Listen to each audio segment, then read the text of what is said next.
नमस्कार दोस्तों, स्वागत है आपका टेक्नो डिफेंस अपडेट पे। तो दोस्तों, इंडियन नेवी के थर्ड एयरक्राफ्ट कैरियर या फिर IAC-2 एयरक्राफ्ट कैरियर को लेकर के काफ़ी ज़्यादा इंपॉर्टेंट न्यूज़ सामने निकल करके आई है। जैसा कि कुछ दिन पहले मैंने आप सबको एक वीडियो में बताया था कि इंडियन नेवी ने एक लिस्ट जारी की है और उस लिस्ट में इंडियन नेवी ने उन वेपन्स और साथ में नेवल शिप को ऐड किया है जिनको वे भविष्य में अपने बेड़े के अंदर शामिल करेंगे। तो इंडियन नेवी ने उस लिस्ट में प्रोजेक्ट 18 क्लास के डिस्ट्रॉयर, नेक्स्ट जनरेशन की फ्रिगेट्स, सबमरीन और साथ में कुछ और जो इंपॉर्टेंट वेपन्स है उनको शामिल किया था। तो इसी में इंडियन नेवी ने IAC-2 या फिर थर्ड एयरक्राफ्ट कैरियर को भी शामिल किया था। तो उसके जो डॉक्यूमेंट है उसको आप अपनी स्क्रीन के ऊपर भी देख सकते हैं। तो इंडियन नेवी ने लगातार थर्ड एयरक्राफ्ट कैरियर की डिमांड की है और लगातार अब भी Indian navy third aircraft carrier के लिए पुश करती रहती है, क्योंकि आप सबको पता है कि हमारे दुश्मन चीन ने पहले ही काफ़ी ज़्यादा जो बड़ी नेवल फ्लीट है उसको खड़ा कर दिया है। ऐसे में भारत को चीनी नौसेना को काउंटर करने के लिए एक बड़े नंबर में जो सबमरीन और साथ में नेवल शिप है उनकी आवश्यकता पड़ेगी। तो इसी सब के बीच यहाँ पर जो CSL यानी कि कोचिन शिपयार्ड लिमिटेड, जिन्होंने भारत के पहले स्वदेशी एयरक्राफ्ट कैरियर को बनाया है, तो उनके जो डायरेक्टर है उन्होंने मीडिया को बात करते हुए बताया है कि वे थर्ड एयरक्राफ्ट कैरियर को बनाने के लिए पूरी तरह से तैयार है और उन्होंने IAC-1 को बनाने में लगभग 13 साल का समय लगाया है। और यहाँ पर भारत ने जो चीज़ें हैं वे ज़ीरो से स्टार्ट की थी, जहाँ पर हमको एक स्किल्ड वर्कफोर्स को भी तैयार करना था, साथ में जो टेक्नोलॉजी है उसको भी डेवलप करना था, इसके बाद जो पूरा एक नया इंफ्रास्ट्रक्चर है उसको भी खड़ा करना था। तो ऐसे में भारत ने पहले ही यहाँ पर बिलियंस ऑफ डॉलर लगा दिए हैं और हमारे जो पहले एयरक्राफ्ट कैरियर की कॉस्ट है वो भी यहाँ पर अच्छी खासी रही है। तो अब CSL के पास INS विक्रांत को बनाने के बाद कोई भी एयरक्राफ्ट कैरियर को बनाने का ऑर्डर नहीं है। तो ऐसे में उनकी ये जो वर्कफोर्स, टेक्नोलॉजी और साथ में इंफ्रास्ट्रक्चर तैयार किया है तो ये उनके लिए एक NPA भी बन सकता है। और इस सब का एक प्राइम एग्जाम्पल आप सबके सामने यूक्रेन के तौर पर है। यूक्रेन के पास एक बड़े बड़े जो नेवल शिप है उनको बनाने का एक्सपीरियंस और साथ में टेक्नोलॉजी मौजूद थी, लेकिन उन्होंने लंबे समय से कोई भी नेवल शिप तैयार नहीं की। तो ऐसे में अब युद्ध से पहले उन्होंने जो टर्की है उनको अपने नेवल शिप को तैयार करने के लिए ऑर्डर दिए थे।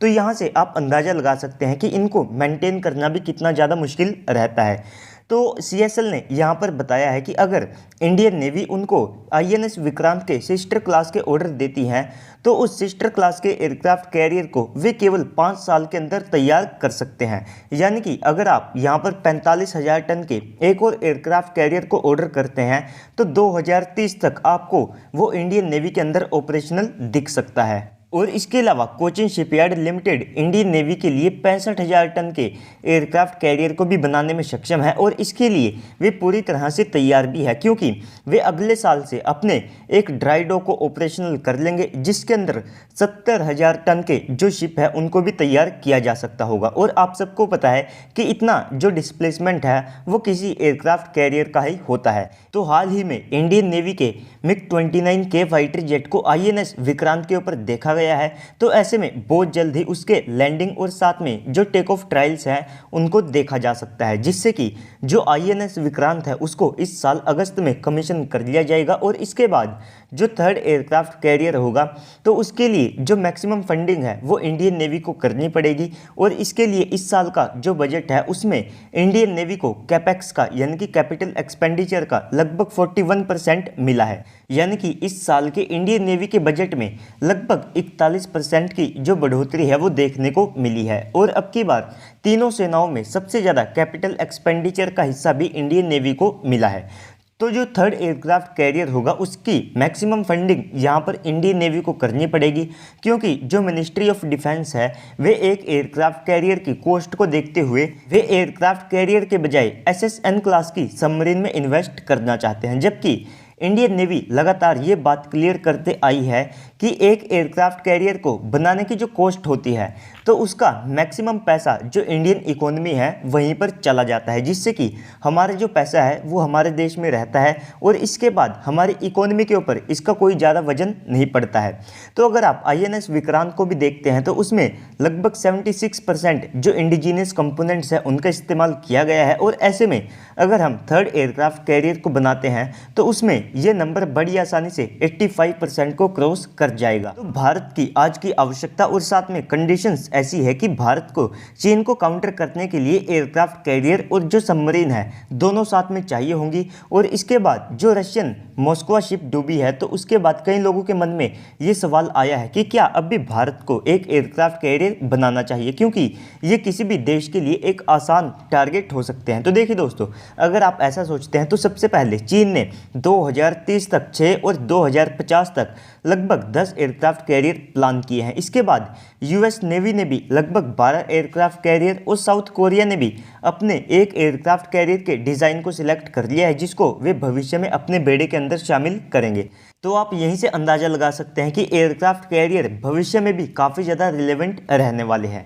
तो दोस्तों, इसके बाद अगर हम बात करें अपनी अगली अपडेट की तो वो है तपस ड्रोन को लेकर के। तो हाल ही में जो ADE है उन्होंने कंफर्म किया था कि तपस BH-201 अपने साथ वेपन्स को कैरी करने में सक्षम होगा, और इसके लिए उसको पहले से ही प्री डिज़ाइंड किया गया है। तो ये अपने साथ लगभग 150 किलोग्राम के जो वेपन्स हैं उनको ले जाने में सक्षम होगा, जिसमें इसके ऊपर हेलिना और साथ में संत मिसाइलों के जो इंटीग्रेशन है वे पॉसिबल हो सकते होंगे। तो ये जो मिसाइलें हैं ये 7 से लेकर के 20 किलोमीटर की रेंज के साथ में आती है। और इसके बाद ADE ने बताया है कि इस ड्रोन के अब तक लगभग 8 प्रोटोटाइप को तैयार किया जा चुका है, और इन ड्रोन्स ने अपने 143 यानी कि 143 फ्लाइट ट्रायल्स को कंडक्ट किया है, और अब तपस BH-201 के 5 प्रोटोटाइप को प्लान किया है, जिनको इंडियन आर्मी और साथ में IAF को यूज़र ट्रायल्स के लिए दिया जाएगा। और ये इस ड्रोन के अब आखिरी ट्रायल्स होंगे। इसके बाद अब भारतीय सेनाओं के लिए इस ड्रोन का जो मास प्रोडक्शन है वो शुरू किया जाएगा। तो इसके बाद इस ड्रोन के जो आर्म्ड वेरिएंट होंगे तो ऐसे लगभग 76 जो यूनिट्स हैं वे भारतीय सेनाओं के अंदर शामिल किए जाएंगे। इसके बाद ये ड्रोन पहले ही अपने सैटकॉम टेस्ट को सफलतापूर्वक कंडक्ट कर चुका है, जिसमें हमने खुद के जो गगन सैटेलाइट्स हैं उनका इस्तेमाल किया था। इसके बाद हम इसके लिए खुद से स्वदेशी तौर पर ज़्यादा पावरफुल प्रोपल्शन सिस्टम को भी बना रहे हैं, और इसी के ऊपर बेस्ड करके हम भविष्य में 2 स्टेल्थ UCAV यानी कि कैट्स वॉरियर और साथ में DRDO के घातक को भी बनाएंगे, और उनकी टेक्नोलॉजी से हम भविष्य में अनमैन्ड AMCA और साथ में जो 6th जनरेशन के फाइटर जेट है उनको भी बना सकेंगे। तो ये जो ड्रोन है ये भारत के लिए एक बेस का काम करेगा, जिससे कि हम भविष्य में काफ़ी सारे जो अनमैन्ड ड्रोन है उनको बनाने में सक्षम होंगे। तो दोस्तों, बाकी तो इस सब के ऊपर आपको क्या लगता है कमेंट सेक्शन में बताइएगा। साथ में अगर आपको वीडियो अच्छी लगी है तो वीडियो को लाइक कर दीजिएगा, साथ में चैनल को भी सब्सक्राइब कर दीजिएगा। तो चलिए दोस्तों, आज की इस वीडियो में इतना ही, मिलते हैं अगली वीडियो में, तब तक के लिए गुड बाय, जय हिंद।